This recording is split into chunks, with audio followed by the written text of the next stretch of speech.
pilkada serentak kemarin, ya ayo kita senang bareng menyambut pesta demokrasi ini, gitu ya. Dan itu mampu hadir di tengah penyelenggaraan puluhan bahkan ratusan ribu. Enggak, lebih action ya, karena semuanya pemilu itu action.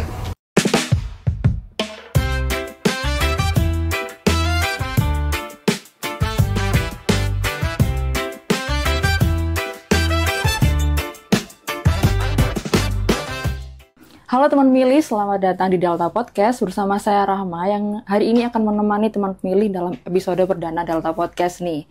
Nah, kali ini kita bakal ngobrol seru tapi santai terkait cerita-cerita pemilu dari kacamata orang dalam. Langsung sama seseorang yang tentunya tahu banget tentang seluk-beluk penyelenggaraan pemilu dari balik layar. Nah, karena kali ini adalah episode perdana, tentunya narasumber kita hari ini sangat-sangat spesial nih teman pemilih. Menariknya, narasumber kali ini tuh beliau datang dari karir jurnalistik. Jadi sebelum di KPU beliau ini lama di dunia jurnalistik, dan sekarang setelah di KPU beliau justru memegang peran yang sangat penting di balik proses penyelenggaraan pemilu. Langsung saja kita sambut anggota KPU Provinsi Jawa Timur, Divisi Sosialisasi, Pendidikan Pemilih dan Partisipasi Masyarakat, Bapak Nur Salam. Selamat datang, Bapak. Baik. Bagaimana Bapak kabarnya hari ini? Alhamdulillah. Sehat. Masih cukup padat jadwal. Sehat tapi ya Pak ya? Alhamdulillah sehat. Nah, mungkin sebelum kita lanjut ngobrol nih Pak, bisa dong Pak, disapa dulu teman pemilih kita yang lagi nonton hari ini. Iya, baik teman pemilih, utamanya di media sosial podcastnya KPU Sidoarjo. Tentu karena ini edisi perdana ya di podcast KPU Sidoarjo, meskipun sebelumnya juga sudah pernah ada gitu ya. Tentu ini menjadi saluran atau kanal komunikasi antara KPU Sidoarjo dengan teman pemilih masyarakat secara luas, utamanya di Sidoarjo, dan tentu ini bisa menjadi bagian juga kanal informasi di Jawa Timur ya. Dan selamat bergabung dengan teman-teman di KPU Sidoarjo dan tentu harapannya sukses selalu. Amin ya rabbal alamin. Oke, terima kasih banyak Pak Salam sudah menyapa teman pemilih kita. Mungkin langsung aja ya Pak ya. Pak Salam ini kan sebagai orang dalamnya KPU nih, dalam tanda kutip, pasti udah khatam banget dong soal yang namanya pemilu, seperti itu ya. Mungkin kita tanya dari hal yang paling simpel dulu nih. Kalau Pak Salam dengar kata pemilu, hal pertama apa sih yang ada di pikirannya Pak Salam? Menegangkan. Gimana tuh Pak menegangkannya kalau boleh tahu nih? Ya, jadi tentu makna menegangkan karena memang tugas ya KPU di seluruh level, utamanya kita hari ini di KPU Provinsi, kemudian dengan teman-teman KPU Kabupaten Kota, ini menjadi pertaruhan di keberlangsungan bangsa ini, karena pemilu itu menentukan pemimpin dan pertaruhannya itu kerja-kerja KPU yang menentukan keberlangsungan itu, sehingga ini ada apa ya, cukup menegangkan bagaimana kerja-kerja kita nanti sangat menentukan terhadap arah bangsa ini ya, utamanya menentukan keberlangsungan kepemimpinan di bangsa ini, apalagi ragam pemilu yang cukup rumit di Indonesia, kemudian keserentakan dan sebagainya, itu tentu di kita cukup menegangkan.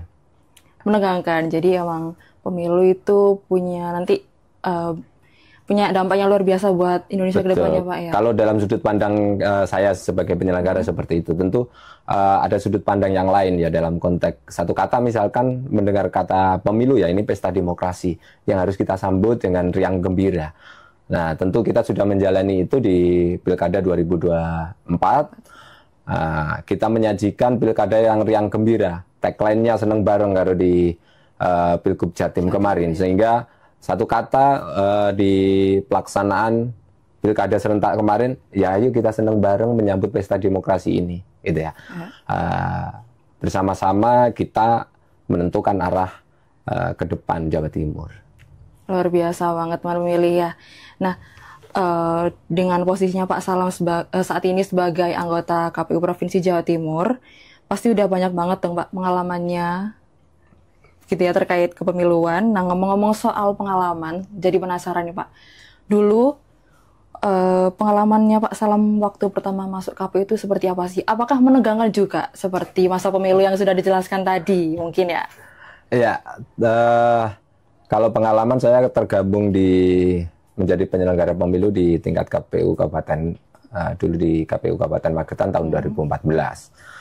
Ya, karena memang hal yang baru ya, kita dunia tadi juga sudah disampaikan dari basic saya sebagai jurnalis, wartawan saat itu, kemudian masuk menjadi penyelenggara pemilu gitu ya. Di 2014 saat itu pemilihan presiden ya, bergabung di pemilihan presiden. Nah, ini ada banyak hal baru ya. Bagaimana kemudian selain beban penyelenggaraan pemilu, kita berkontribusi dari basic kita ya sebagai jurnalis, sehingga kita mencoba mengkomunikasikan, mensosialisasikan tahapan pemilu, teknis-teknis pemilu gitu ya. Untung kami punya basic jurnalis yang terbiasa dengan komunikasi massa, sehingga kita bisa menyampaikan itu dengan baik. Nah, memang di 2014 sampai terakhir di Pilkada 2024, saya 2 periode di KPU Magetan 2014-2019, 2019-2024, lanjut kemudian di KPU Provinsi ini gitu ya. Nah, ini tentu perjalanan-perjalanan panjang yang memang ragam pemilu semuanya tantangannya berbeda-beda, regulasinya juga beda-beda. Sehingga tentu butuh belajar banyak, keseriusan, fokus untuk menjaga integritas dan profesionalitas sebagai penyelenggara pemilu. Luar biasa sekali. Tadi sudah diceritakan kalau Pak Salam ini sebelumnya di KPU Kabupaten Magetan. Terus lanjut ke KPU Provinsi Jawa Timur. Nah, dari dua tempat ini nih Pak, ada nggak sih momen yang paling berkesan waktu pemilu yang pernah Bapak rasain gitu? Iya, tentu sekitar 11-12 tahun ini perjalanan ini cukup punya kesan-kesan sendiri ya. Di perjalanan selama menjadi komisioner KPU Kabupaten Magetan cukup berkesan ya. Nah, kenapa berkesan? Karena misalkan di 2014 saat itu ada Pilpres ya, yang harus kita laksanakan secara langsung saat itu. Kemudian di 2019 ada keserentakan antara Pileg dengan Pilpres. Kemudian di 2024 juga demikian, ditambah 2024 ini ada Pilkada serentak juga gitu. Tentu membawa kesan sendiri ya, tetapi tentu hal yang paling berkesan juga bagaimana kemudian kita mengatasi banyak problem teknis di penyelenggaraan pemilu. Nah, ragamnya termasuk diantaranya terakhir gitu, tergabung di sosialisasi dan partisipasi pemilih di Pilgub Jatim kemarin, cukup berkesan karena tim Parmas mampu menyapa hampir seluruh Jawa Timur lewat program Kirap Maskot. Ya, termasuk kemarin juga di Sidoarjo. Nah, ini cukup apresiasi itu yang menurut kami cukup berkesan karena dari ujung ke ujung kita kirap, kemudian puncaknya di Surabaya dan berjalan cukup sukses. Animo masyarakatnya cukup bagus dan ini sesuai dengan tema. Ya, kebudayaan Jawa Timur muncul, kemudian sosialisasi langsung menyapa masyarakat. Insya Allah itu cukup paling berkesan dan kesan ini memang akhirnya terrealisasi ya. Terakhir kami juga mendapat penghargaan Indeks Partisipasi Pemilih. Nah, salah satu diantaranya adalah program Kirap Maskot ini sebagai penunjang utama poin bagaimana partisipasi pemilih mampu menyapa sekian banyak pemilih di Jawa Timur. Luar biasa. Ini karena saya masih junior ya Pak di KPU, jadi dengar ceritanya Pak Salam tuh kayak jadi menarik, jadi penasaran nih Pak. Apalagi tentang Kirap Maskot tadi itu kayaknya kok seru banget gitu acaranya. Ya, cukup seru ya, karena memang ini meskipun mengadopsi di KPU RI, kalau dulu kirap pemilu ya di 2024, kita adopsi di Kirap Maskot.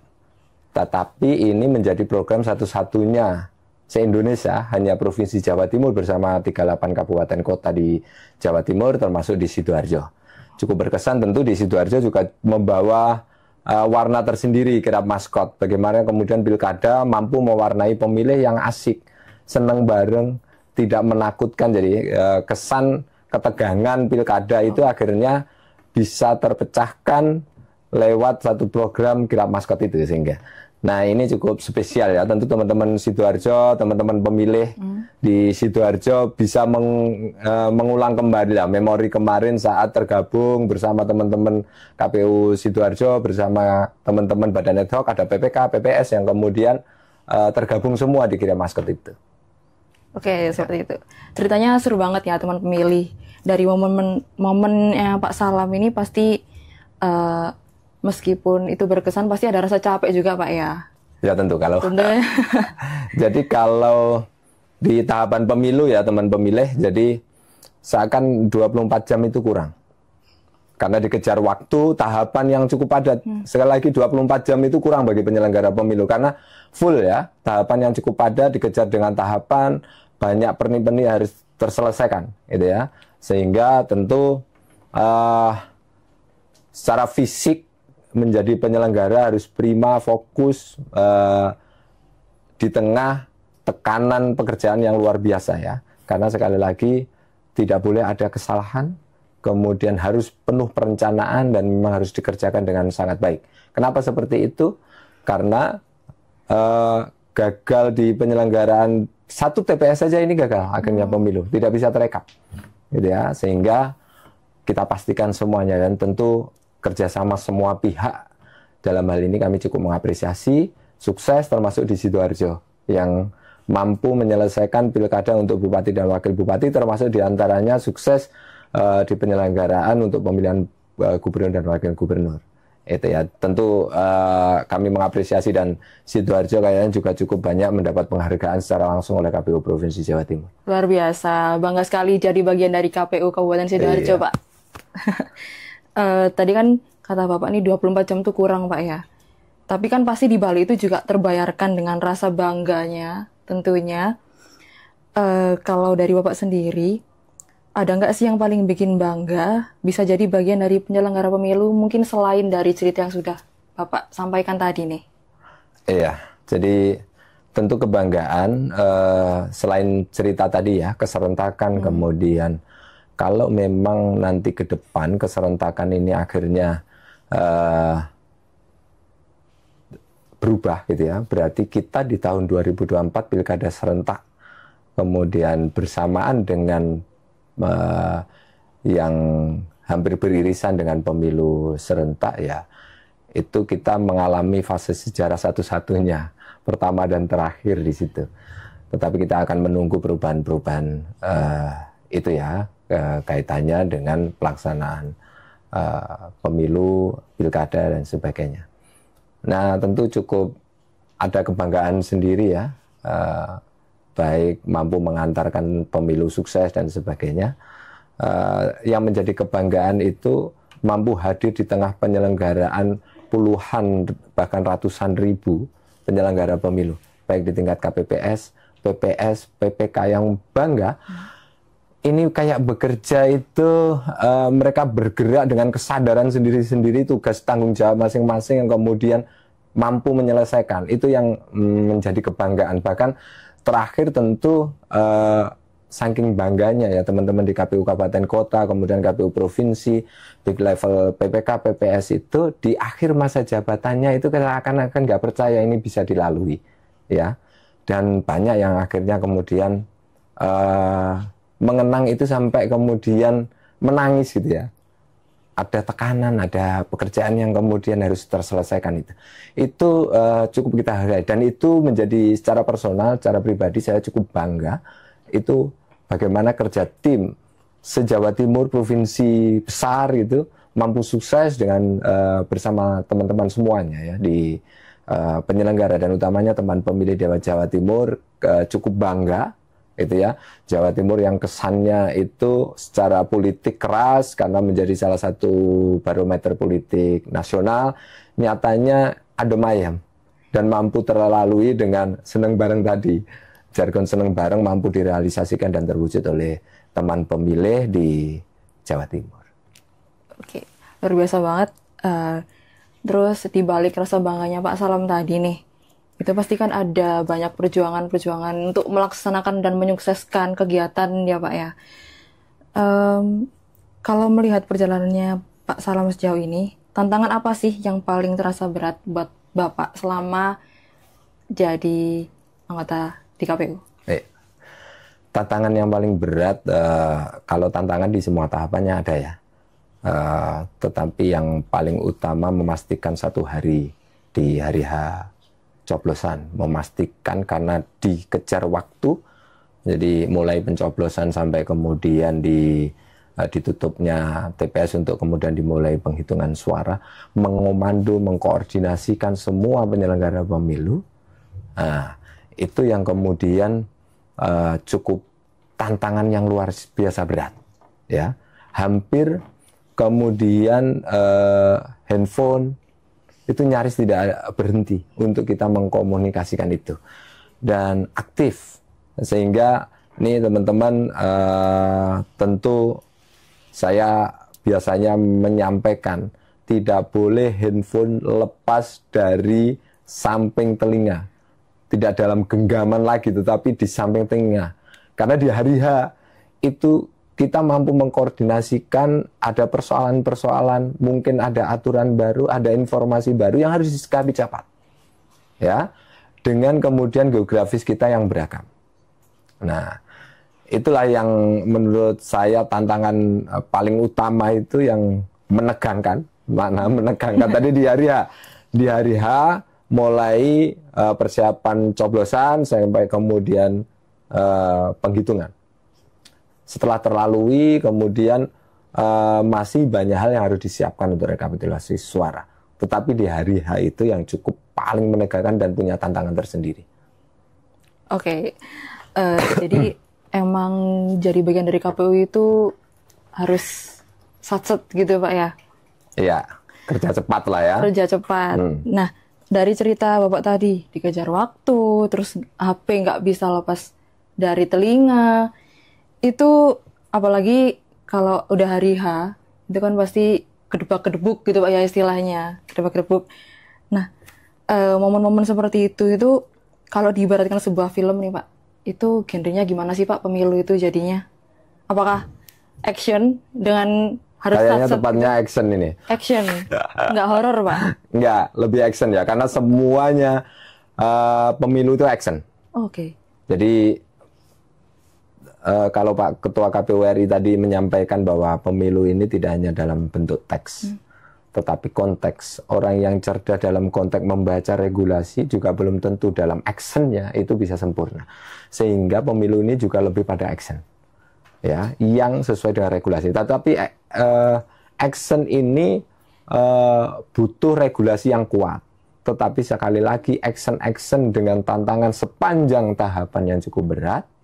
Nah, ini Pak, kalau kemudian nonton film action ya kayak gitu.